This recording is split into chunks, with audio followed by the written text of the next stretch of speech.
My dear friends, you got Gord here. You're hurting hippie with Hippie News. Hippie News number 120, coming at you with the news that's never faked. But your reporter is often baked. I'm not yet, but I'm going to join you with some, and then we're going to get on to the news. This week, I haven't brought the news to you in a couple of weeks, so this week I have a few more stories, and it's going to be a Canadian tint, mostly through the whole thing, and then leading into something for a couple of American stories. I don't have any international stories, but I'll share them next time if you guys share them with me. Meanwhile, pitter patter, let's get at her. Let's start with, look what I got here. Yeah, two different spots of rosin. I gotta remember. The right one, that's Bubba Kush. My son made that for me because my shoulders have been hurting so bad. And that one's Blue Treat. Blue Treat, absolutely amazing for migraines. And today is a migraine day. Today is minus 25 or so outside, and tomorrow's going to be warmer. So today's a day with migraines. So a little bit of Blue Treat, and oh, it's like glass. And tell me below, what are you sharing with me? What are you having while I'm having Blue Treat, while we talk about the news? Cannabis news. Peace and cheers, friends. Love and harmony.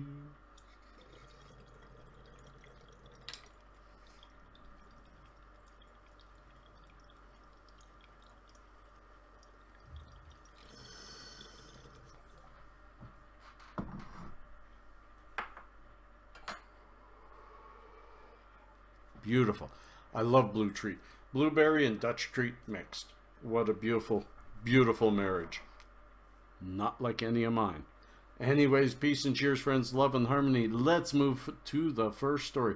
The first story was shared from one of you, Cannabis Newfoundlander. I forget your new name. Anyways, Graham, my friend, I really appreciate you bringing this to our attention, all of our attention, so that we can continue the discussion, because it's a very important thing. No, I didn't share your fear of it, but I understand your fear of it, and I know I quelled your fear a little, and you raised mine a little. That's what we do on this channel, is we educate back and forth. We get more knowledge, we get less fear. With knowledge, fear dissipates, and with facts, knowledge is gained. So for those of you who don't understand, look below. The first story is new prescription guidelines in Canada towards the prescribing of medical cannabis. And I'm going to give you both the prescription guidelines, the document itself, as well as a CBC YouTube video, as well as my YouTube video. So there's 3 links to this story. My description of the issues as presented by CBC, and the actual document. But first and foremost, always, my friends, when you have a story that is negative towards cannabis, you must think of the source. What is the source? Not did it come from CBC, because CBC.ca, yeah, they're pretty good. Canadian news, you have to have verification of your sources before you go on the news with it. We can't lie like they can in the US, but there's still obfuscation of facts, that kind of thing that happens. But they're not the origin of this story. The origin of this story is a research firm in Edmonton. This medical research firm conclusion, after studying what there is out there and what medical marijuana knowledge there is, supposedly, and everything, they came forward with really narrowing the allowable, I shouldn't use the word allowable, the recommended prescribing of cannabis. They narrowed that field down to just a few relief of pain from cancer and from a few other things, and just pain. So then they said that they had to narrow that because of the lack of research. Now, first thing that came to my mind, the very first thing that came to my mind was a research firm was hired to research cannabis and come up with recommendations, and they narrowed their recommendations because they say there's not enough research. So first of all, when you hire someone to do something and them coming back at the end of it is, you need to hire me more, that should be suspect. The research firm is saying, not enough research out there, I think you need to hire us. They didn't say hire us for the research, but they said, this is all we can do. Well, you can bet that with only 4 or 5 recommended ailments for cannabis, a whole bunch of you that don't have those but are using medical cannabis are worried. Let me first say, first of all, this is not binding.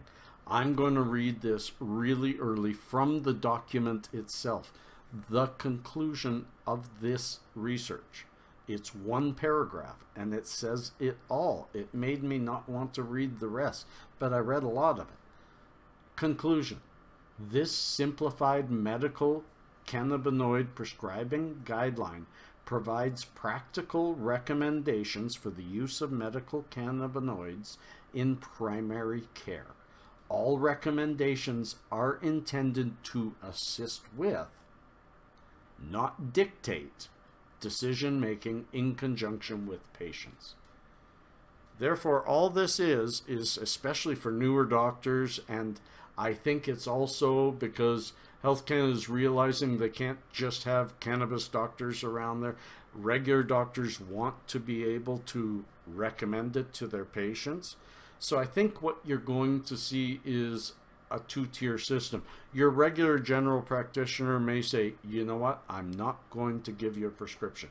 Go see a cannabis doctor. But I think what they're opening the door for is the regular general practitioner, family practitioner is going to be allowed to prescribe, but should be looking at these guidelines and knowing those kind of doctors. They'll probably stick to those guidelines. But if you have something outside of it, like me, fibromyalgia, spondylosis, degenerative disc disease, things like that where the pain is very much lessened because of cannabis. You say that to your GP, he says, hey, you know, maybe now you need to see a cannabis doctor because they might prescribe for that. They might go beyond the prescription guidelines because they themselves are much more in tune with the medicine. So, long and short of it, friends, because we do need to move on, you read through what I've attached below. You make your own decisions on whether you need to contact your doctor to find out, is this going to change your relationship with them? I tend to think it will not. It will not, because the cannabis doctors that deal with you, with all of you, know that the range of ailments that cannabis can help with, this thing doesn't even touch on CBD and the mind and depression and things like that. So there is a lot of research out there. It just needs, we need Schedule 1 to go away, marijuana to be taken off of Schedule 1 in the U.S. so that the U.S., a center point for research, can do major research and start proving the efficacy of this medicine. But also, as Canada legalizes, and it's supposed to be this summer, story coming up, there's a foreshadowing there because it won't be this summer. With legalization coming to Canada, research will come to Canada. And soon these people will not be able to say any longer there's not enough research. In fact, I expect the amount of ailments to expand considerably as we find research points to a wider variety of ailments than we ever thought possible. When we start making different kinds of mixes of cannabinoids with maybe aspirin and all these natural things, the future is really unpredictable, but it's certainly going to be to the positive end. And as many of you mentioned when I brought this story forward, remember, these prescribing guidelines are coming from research firms that get millions, if not billions of dollars from the pharmaceutical industry. They are the ones that write whether you should get propranolol for a migraine, and they expand that, and to the point that all these pharmaceuticals can cause here's a Procor for depression. Warning, may cause depression and suicidal thoughts. They're the ones that bring that to us. So we can all take a breath, contact our MPs, contact our doctors, and make sure we're okay. Let's move on. And again, Graham, thank you. This is the kind of thing we need so that we can all talk about it. And I may not see an angle of this that some of you do, and please bring it below and we'll discuss it further. If I should be concerned, I want to know. It's just like the Jeff Sessions thing that months ago somebody was really pushing at me saying, he's going to crack down, he's going to crack down. It's been months. There hasn't been one single extra arrest. Let's move on. So, the next story is a really rotten story that I didn't want to bring to you. Legal marijuana legislation has been delayed. It was the senators, Canadian Senate should be gotten rid of. They're not voted in. They can be there forever, and they provide no benefit to Canada. But the senators have delayed the bill. In a last-minute news conference, Health Minister Jeanette Petitpas-Taylor says the Senate will not be holding its final vote on the bill until June 7th, meaning the deadline is up in smoke. And the Senate says provinces and territories have made it very clear to us that they are going to need 8 to 12 weeks to implement.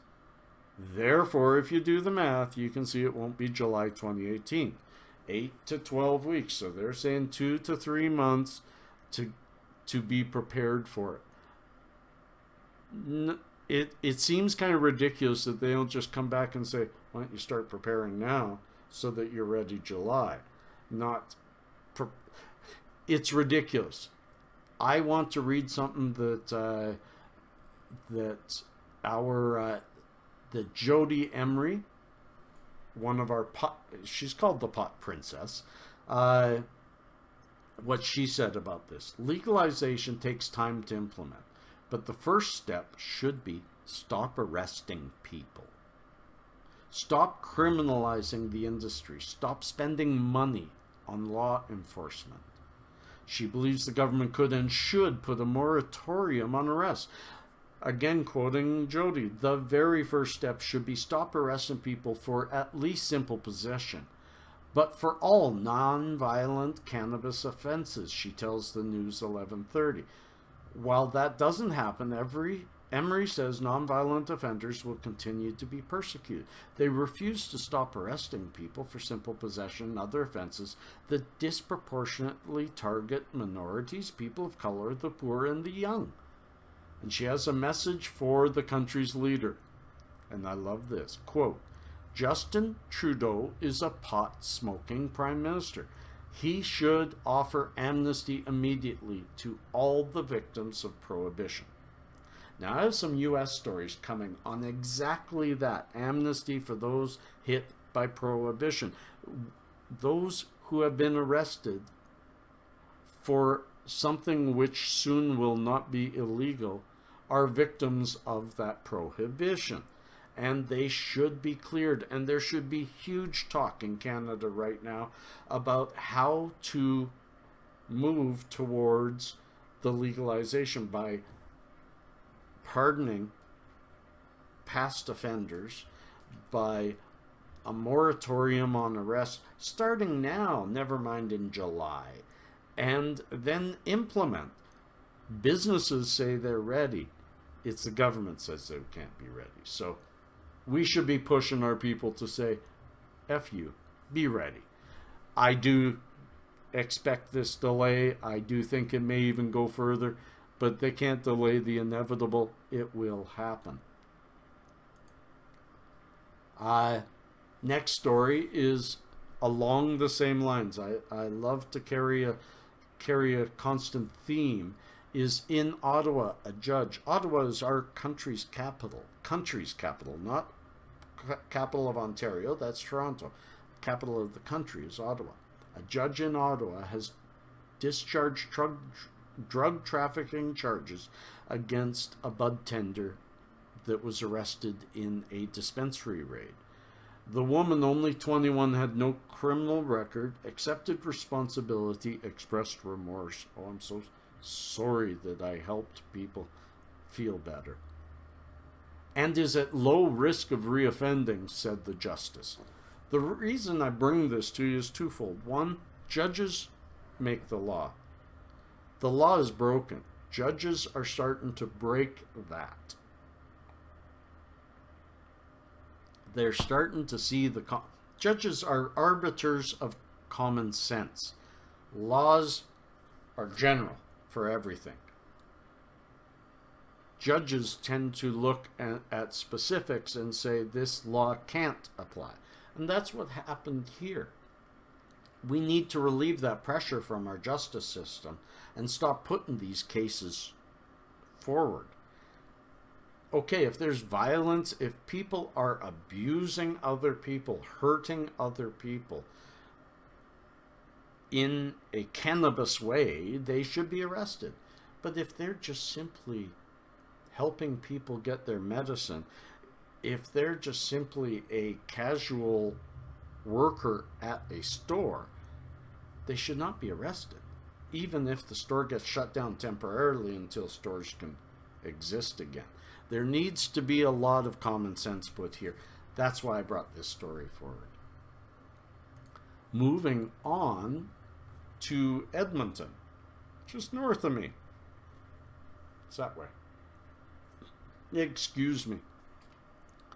This one, Aurora Cannabis has signed a deal to buy a minority stake in Liquor Stores NA. Liquor Stores North America, which plans to launch a brand of marijuana retails in Canada. Liquor Stores NA have some 100 stores, or just a minute, 231 retail liquor stores in Western Canada and several U.S. states. They plan to convert them into marijuana stores for the legalization that's happening, because in Alberta and BC and Saskatchewan, private retailers will be able to have stores. Aurora will be a private retailer. They may hire people to do their stores. Who knows? This is interesting. This is big. You can see business will be ready. If you told Aurora or this Liquor Stores NA to be ready for July, they'd be ready for July. If you tell them it's delayed 2 months, they'll be ready on the new dates. They're ready. They're chomping at the bit. They'll open the store bare bones even. But it doesn't take long. I've watched shows. Restaurants can be put up in a matter of no time. So let's move on. Let's move on. I know I'm moving a little quick today. I'm anxious today, my friends. I'm anxious. So I have in here just a little bit of hash, just dark hash, and it calms me down. So cheers. Let's take a minute and a breather.